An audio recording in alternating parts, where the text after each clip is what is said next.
Artinya hanya tinggal 2 irisan lagi, ini sampai ke puncaknya. Bukan kita yang mengerjakan, Iya. tapi minimal ini bermanfaat buat masyarakat. Her, ternyata jadilah bang, saya bilang.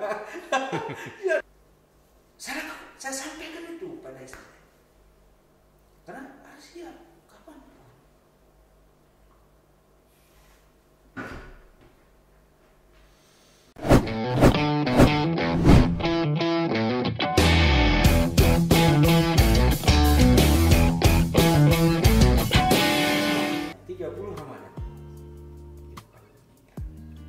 Ya, itulah takdir Allah kan. Ya.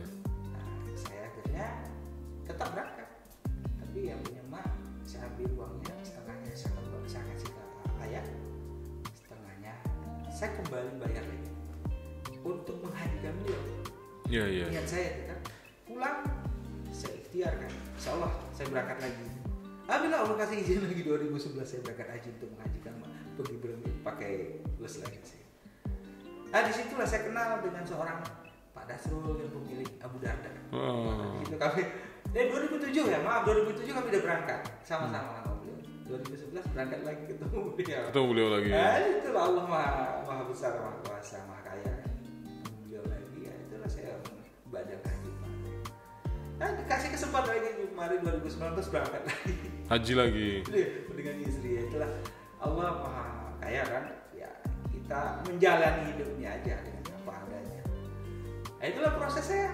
Artinya 3 kali haji itu tidak perlu gelar itu dituliskan kan? Tidak boleh. Tidak boleh ya? Tidak ada itu. Yang kayak di sinetron haji 3 kali itu enggak usah. Haji pangkat 3 Iya. tidak ada. Nah jadi dari itu semua ketika Pak Wali duduk belum jadi wali kota, kita sering diskusi sama beliau. Kita sering diajak diskusi. Saya pernah beberapa kali malam ketika beliau dilantik, setelah dilantik dari jam 10 malam kami diskusi sampai 5 azan subuh. Kita diskusi banyak hal tentang Pekanbaru, banyak hal tentang pengembangan Pekanbaru. Akhirnya ya itu tadi, udahlah daftar BUMD aja. Saya nggak pernah terpikir, malah saya nggak mau situ. Tapi itu tadi ya ada panggilan untuk membantu mengembangkan ini. Kita coba dengan kemampuan kita ikut. Akhirnya ikut asesmen. Alhamdulillah ternyata hasil asesmen kita memang waktu itu menurut Pak Wali, dari hasil tim verifikasi tim juga ada tim psikotes dari Chevron, nilai tertinggi waktu itu. Saya masih ingat hari pertama Abang dilantik itu di lantai 3-nya aula, lantai 3 aula ya. Pakai jas siang-siang. Ini perasaan orang ini dulu yang sering ikut Pak Wali. Jangan-jangan ini ada udang di balik batu ini. Sempat mikir gitu sih Bang awal-awalnya. Iya. Ya. Apa karena dekat dulu ketika menjelang pilkada itu, makanya dikasih nih gitu loh. Saya kenal Pak Wali itu pilkada kedua justru, tidak dari awal. Pilkada kedua ya. Iya, justru saya pilkada kedua, saya baru gabung ke beliau, ya kan? Jadi, Bukan dari yang pertama itu ya. Saya tidak pernah mengenal beliau. Ketika beliau Kadis PU pun saya nggak pernah bermain dengan beliau sama sekali. Karena ada sebuah apalah ya, saya ingin bantu beliau. Makanya ya udah ketika diterima 2012 itu. Iya. Bulan Juni ya. Betul. Saya ingat ya Bang. Juni tanggal 1. Ya, dulu yang mewawancara Anda setelah pelantikan itu yang paling ganteng itu orangnya itu. Tahu saya. Tahu kan? Ya tahu sama nggak usah dibuka itu. Gila itu. Orangnya iya betul. Ada beberapa target yang disampaikan. Nah, ini berjalan memang ya luar biasa kita alami di sini. Ya kan? Bang, sebesar apa sih Bang kawasan industri Tenayan ini Bang? Yang kita targetkan itu? Ya, jadi gini, kawasan industri Tenayan ini sebetulnya kan cukup lama udah didamkan oleh pemerintah kita ini, utama-utama tahun 93 loh. Zaman Betul. Pak Betul. Usman Effendi Harman. Iya, dilanjutkan Pak Herman juga. Di zaman Pak Herman dibebaskan lahan Iya, 306 hektar tahun 2002-2004. Betul. Ketika zaman Pak Fir, mulailah pembangunan konstruksi fisiknya ya. Beliau sampaikan ini harus jadi HER. Makanya 2016 beliau kasihlah kita SK pengelolaan. Jadi badan pengelola. Betul. Berubah hanya ya. Hanya sebuah SK kita dikasih. Dan prosesnya kan baru diserahkan kepada kami 2020 lahannya. Artinya baru 2 tahun dengan ini ya? Belum genap 2 tahun ya Bang? Baru diserahkan kami itu berdasarkan Perda nomor 1 tahun 2020. Penyertaan modal. Tapi sebelum itu kita berproses 2017, disiapkan semua AMDAL, disiapkan master plan, disiapkan FSD semua, ya kan? Ya, saya dibantu juga oleh rekan-rekan satker yang lain, kayak Pak Imam. Ya. Ya, di 2019 kita akhirnya kan memperoleh IUK, izin usaha kawasan, yang menyatakan bahwa kawasan ini betul-betul ada setelah ada IUK. Jadi sebelumnya itu baru hanya sekedar wacana kan, karena belum ada IUK, izin usaha kawasan industri. Itu kita dapat di 2019. Nah setelah itu makanya kita mulai berjalan dari kencang. Di 2019 itu juga kita melakukan pendekatan dengan teman-teman di pusat, bagaimana caranya kawasan industri Tenayan ini masuk ke dalam RPJMN nasional. Betul. Kota Pekanbaru, RPJMN nasional. Ya dengan banyak hambatan dan halangan, mungkin pernah dengar. Ya. Kan? Tapi kita yakin, kita bisa meyakinkan pusat. Alhamdulillah di 2020 berdasarkan Perpres 18 tahun 2020, Tenayan itu masuk ke dalam salah satu dari 27 kawasan industri baru. Betul. Dan kita untuk di kawasan Sumatera jadi leadernya ya? Insya Allah, alhamdulillah. Ya, alhamdulillah ya memang ada beberapa yang besar, ada Semanggi. Yeah. Ya. Tapi kita termasuk proyek prioritas. Dan alhamdulillah terakhir ini kita juga melakukan pendekatan dengan Kementerian Perindustrian. Kita dipercaya sudah memperoleh rekomendasi dari Pak Menteri Perindustrian untuk menjadi salah satu kawasan industri yang masuk dalam proyek strategis nasional. Itu ada 4 yang diusulkan oleh Pak Menteri di surat beliau tanggal 10 kemarin. Ada 4, hanya 4 kawasan industri, sektor industri yang diusulkan menjadi PSN. Nah ini sedang berproses. Semoga ya kita juga berharap doa dari masyarakat Kota Pekanbaru agar kawasan industri Tenayan ini ditetapkan sebagai proyek PSN. Kalau seandainya kawasan industri Tenayan ini kita ilustrasikan sebagai sebuah piramida yang punya 10 irisan, mulai dari bawah sampai ke atas itu ada 10 irisan, menjadi tuntas menjadi sebuah piramida sempurna itu. Kalau sekarang itu, ini sudah masuk ke irisan berapa ini? 8. Artinya hanya tinggal 2 irisan lagi, ini sampai ke puncaknya? Ya. Wow. Saya yakin sekali. Saya sangat. Apa yang dibutuhkan nih Bang untuk bisa sampai ke irisan yang terakhir ini Bang? Ya, sebetulnya komitmen nantinya, ya kan? Ini kita awali kan sebentar lagi. Iya betul. Harapan saya, komitmen wali kota berikutnya itu sama. Tenayan harus dikembangkan. Tenayan itu hanya tinggal ketika dia dapat jadi PSN. Saya yakin sekali infrastruktur yang sedang kami urus hari ini, kita kan juga dapat masuk ke program MCC yang akan datang timnya dalam waktu dekat. Ya kan? Maka infrastruktur kawasan industri, pendukung kawasan industri itu akan terbangun. Saya yakin sekali investor akan masuk, tenan akan masuk. Kenapa? Persoalan kita adalah infrastruktur, konektivitas. Betul. Hari ini dari kawasan industri lain, ketika kita mau pergi ke Dumai, kita butuh waktu yang cukup jarak tempuh yang jauh. Iya kan harus lewat muter lagi. tol ya. Nah, kita sekarang pemerintah Kota Pekanbaru merancang jalan lingkar 28,8 kilo. Dan satu jembatan dengan panjang 1.384 meter. Nah itu semua sudah kami usulkan ke dalam proyek. Baik itu melalui MCC, insya Allah kalau ini direstui dan dari Allah dapat 2023 akan terbangun jembatan 1.384 meter dan ruas jalan 12,9 kilo mulai dari jembatan menuju ke pintu tol Pekanbaru. Itu artinya konektivitas dari kawasan industri Tenayan menuju tol Dumai itu akan terpotong sangat dekat sekali. Nah itu kan menjadi daya dukung ketika investor ingin masuk. Konektivitasnya jalan. Nah apalagi ketika nanti konektivitasnya tersambung sampai ke tol Pekanbaru Jambi yang juga kami usulkan melalui APBN dan sudah dalam pembahasan. Dampak terbesarnya bagi Pekanbaru apa nantinya ini Bang?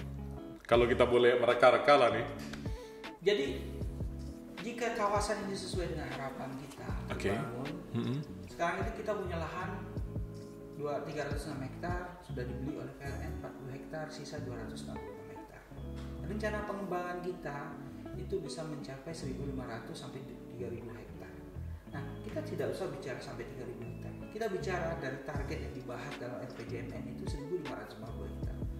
Jika kita mengacu pada ketentuan Permen 40, 1.500 itu artinya akan menyumbang 155.000 tenaga kerja.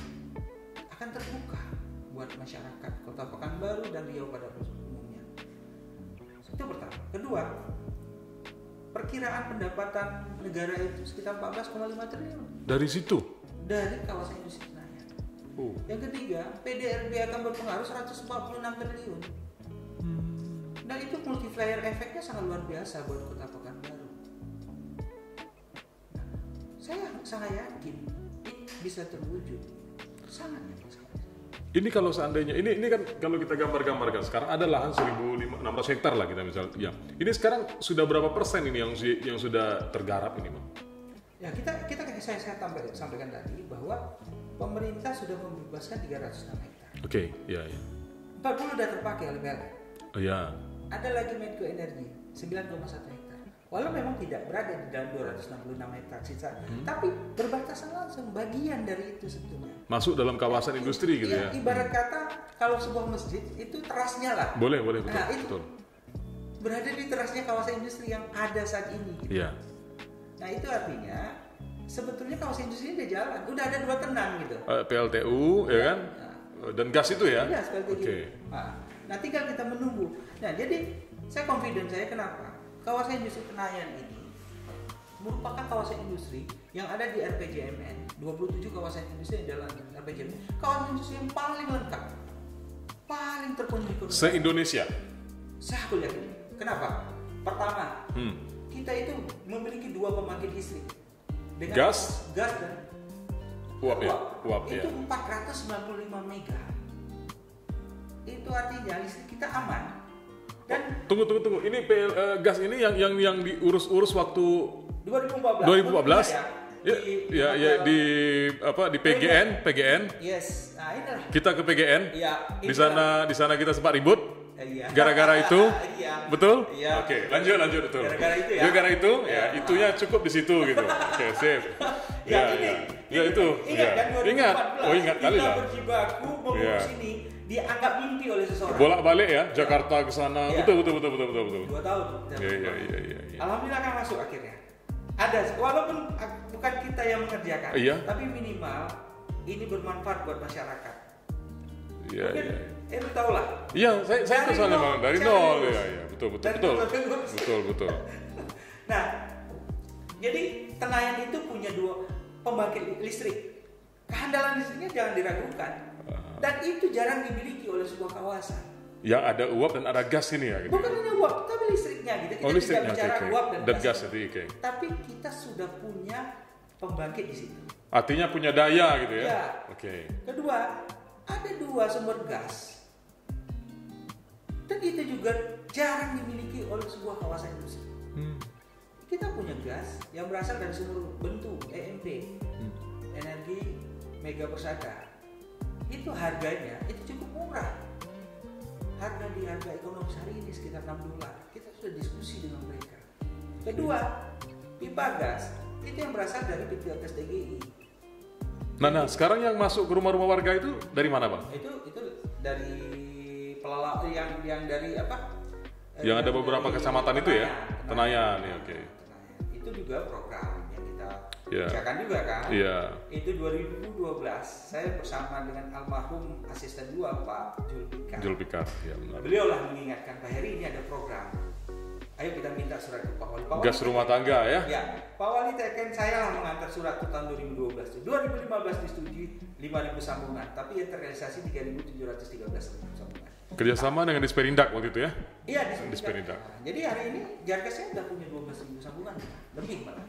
Nah, jadi ya adalah itulah mulai dari pembangkit listrik, gas, sekarang Tenayan kita coba realisasikan. Ya alhamdulillah. Selain itu juga konektivitas, ketika konektivitas ini tersambung semua ya seperti saya sampaikan. Paling strategis kawasan industri Tenayan ini. Paling strategis semuanya. Air juga kita tepi sungai Siak. Kebutuhan air pun berapa banyak pun kita bisa penuhi. sisi lokasi ya termasuk strategis lah. Insya Allah saya sangat yakin 2023 Kenayan ini akan mulai menggeliat ya. Ketika Keberadaan kantor di situ berpengaruh nggak Bang? Kantor pemerintahan yang dibangun Pak Wali di sana itu? ada plus minusnya. Yes, dampak tumbuhnya kawasan Tenayan itu nantinya kan dengan terbangunnya kawasan industri Tenayan, Ya. pasti bangkitan lalu lintas itu akan berpengaruh. Mobilitas Ya, industri angkutan pasti Nah, tinggi gitu. Itu harus dipikirkan oleh pemerintah. Untuk pengalihan arus ya. Nah, bagaimana tentang mobilisasi PNS nantinya? Nah, Sehingga di tidak situ. berisiko terhadap keselamatan mereka. Betul. Traffic yang begitu padat nantinya. Pasti traffic padat. Harus betul-betul dipikirkan oleh Pemerintah ya? yang berikutnya lah ya. Nah, Ya, betul. gitu Pak. Jadi ya ada beberapa hal lah. Kita mungkin Pak Heru ikut gimana berjibakunya kita Ya. kegiatan-kegiatan. Alhamdulillah memang terbukti semua terlaksana. Saya masih ingat waktu awal-awal Pak Wali kita nengok lahan kantor Tenayan. Waktu awal-awal Pak Wali mau bangun gedung di sana, kan sempat ditertawakan orang. Wali kota bangun kantor tempat jin buang anak. Kita berangkat ke lokasi, mobil kan tuh purut. Sempat kotor baju kami itu Bang, sana Bang. Dan Pak Wali sendiri harus turun dari kendaraan dia waktu itu. Nah sekarang tidak menyangka kita kawasan sudah seperti istana di sana. Hanya dalam jangka waktu beberapa tahun. Jadi memang tidak ada yang mustahil nih sebenarnya. Kalau kita mau. Iya benar. Dan ada baiknya juga itu cemeh pesimisme itu menurut saya ada baiknya juga. Ada efek positifnya memang. Jangan kayak itu, PLTGU. Iya benar. Ketika saya soundingkan kepada pemimpin pada saat itu, dia bilang mimpi kau Her. Iya betul. Mimpi kau Her. Iya, makasih Bang, saya bilang. Ternyata setelah berapa lama beliau ini kami sampaikan, beliau dipanggil oleh Pak Presiden di acara di Istana Bogor menyampaikan proyek-proyek strategis nasional, termasuklah pembangkit listrik itu. Setelah itu beliau jumpai saya, Her, ternyata jadilah Bang, saya bilang. Jadi Bang, saya bilang. Itu saya ingat sekali itu bahasa pesimisme beliau ke saya bermimpi itu. Tapi memang sesuatu itu harus dibangun dari mimpi, ya kan? Kalau kita nggak berani bermimpi, kita nggak akan meraih. Bang, waktu dulu pernah nggak berpikir Abang bakal sampai ke titik ini, Bang? Sudah ada nggak keyakinan atau optimisme dulu tuh? Ya, saya orangnya realistis saja, ya kan? Jalani hidup aja. Ya. Jadi apa yang ada hari ini ya itu aja gitu. Kita harus jalani gitu. Ya ibaratnya yang penting jangan pernah cepat menyerah aja, ya kan? Ujian pasti banyak. Dalam hidup ini pasti ada ujian. Kalau Abang memandang kehidupan itu seperti apa, Bang? Ya bagi saya hidup itu ujungnya mencari ridho Allah aja lah. Ini jawaban sekarang ya. Tidak. Dari 20 tahun yang lalu apa jawabannya juga begitu? Ya memang kita pasti ada target Betul. ya kan? Ya, pasti kita ingin jadi orang kaya, ingin sukses. Betul. Itu setiap orang itu lumrah dalam kehidupan. Kita ingin punya uang banyak, ya kan? Punya kehidupan yang enak. Kan pasti lah. Keluarga kita juga terbantu, mereka jadi senang juga kan itu. Semua orang. Itu sunatullah, Bang ya? Iya. Iya, oke. Ya kan? Nah, Bang, ini kan judul podcast kita ini bukan mimpi nih. Setiap bintang tamu yang datang ke sini kami tanya nih, kalau seandainya itu sekarang Bang Heri diberi sebuah mimpi dan mimpi itu bisa menjadi kenyataan, apa yang paling Bang Heri inginkan untuk diwujudkan ini? Ada bagi saya satu aja sekarang. Saya ingin bermanfaat bagi banyak orang. Kita aja. Kenapa? Manusia paling beruntung itu karena ada orang yang bermanfaat bagi orang lain. Nah makanya saya berharap apa yang saya kerjakan ini dapat nilai manfaat bagi banyak orang. Makanya saya sangat semangat, antusias untuk bisa mewujudkan kawasan industri Tenayan ini. Kenapa? Ini banyak bermanfaat banyak orang. Bermanfaat bagi banyak orang itu kan multitafsir, Bang. Menjadi seorang wali kota juga bermanfaat dan bagi banyak orang. Menjadi seorang pejabat juga bermanfaat bagi banyak orang. Jadi gubernur dan lain sebagainya. Apa arahnya ke sana? Kita realistis. Jalan itu ada. Nah, Allah pasti memberikan jalan yang terbaik lah buat kita. Saya nggak tahu apa yang terjadi ke depan. Yang penting hari ini saya menjalankan apa yang menjadi peran saya hari ini. Kita lakukan yang terbaik, ya kan? berikan hasil yang terbaik, itu aja. Oke. Kalau setelah itu Allah kasih lain, kita nggak tahu. Hidup sebentar. Saya udah pernah operasi jantung. Saya hadir waktu itu, Pak. Nah, itu kan. Maaf. Benar kan? Saya udah pernah. Jadi bagi saya kematian itu kapanpun, dan saya harus siap untuk kematian itu. Artinya yang paling dekat dengan kita adalah kematian kita. Betul. Makanya hari ini saya mau siap kematian aja. Ke istri saya baru-baru ini saya bilang, saya nggak tahu sampai kapan, saya bilang, saya nggak tahu itu. Nah, kalian harus siap itu, saya bilang. Ketika tiba-tiba saya nggak ada, saya bilang, saya sampaikan itu pada istri saya. Karena harus siap. Kapan?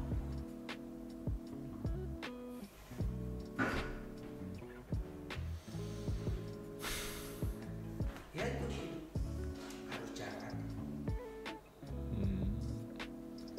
Jadi semua yang terjadi, dinamika, persoalan, tertawa, menangis, dan lain lainnya itu bagian dari hidup itu sendiri. Iyalah. Apapun itu jalani. Iya. Harus. Kita harus nikmati itu. Kita nggak boleh takut dengan keadaan. Pesan Abang terhadap generasi muda apa? Ya, Bagi siapapun yang menonton ini. Ya, yang bagi siapapun nonton ini tuh, selagi ada kesempatan untuk berbuat baik, buatlah kebaikan. Ya, ingat hidup ini sebentar, lakukan yang terbaik. Jangan sia-siakan kehidupan ini hanya untuk sekedar mencari kesenangan sesaat. Jelas hindari narkoba, dan hindari, maaf kata, dari muda selagi memang bisa mencari uang yang baik dengan jalan yang baik, kumpullah uang itu. Jangan menghambur-hamburkan, karena kehidupan ke depan makin berat, persaingan makin berat. Jadi harus dari sekarang ditata hidup ini agar ke depan bisa menikmati, sehingga kita tidak lagi ya tertinggal dari hal yang lain. Nah, ini juga saya sampaikan pada anak-anak saya. Selagi ada kesempatan, raih kesempatan itu. Walau itu berat, karena berat itu proses. Jadi jangan takut untuk memulai, jangan takut untuk melangkah. Karena kegagalan itu, habiskanlah pas gagalmu itu. Yang jatah gagal kita kan ada habis. Ada kuotanya ya. Kalau kuotanya habis berhasil muncul ya. Berhasil muncul. Nah itu ya. Oke. Luar biasa. Terima kasih sudah sharing di sini, Bang. Ini pengalaman yang luar biasa sekali. Harapan kami nggak sekali ini. Mungkin di saat-saat waktu lain nanti Bang Heri bisa muncul lagi ke sini gitu. Insya Allah. Di podcast kita. Ya, Terima kasih. Ketika di kondisi yang berbeda lah. Ketika mungkin Tenayan itu jadi. Atau sudah wali kota itu jadi? Oh, enggak ya? Amin. Itu aja kita amin. Di bulan puasa atau ya. Iya, mana tahu doanya dijabah kan, Bang? Iya, betul. Nah, ingat waktu PGN dulu diketawain orang kan tiba-tiba jadi kan? Iya. Itu yang PLTG itu? Iya. Nah, kita nggak ada yang tahu gitu kan?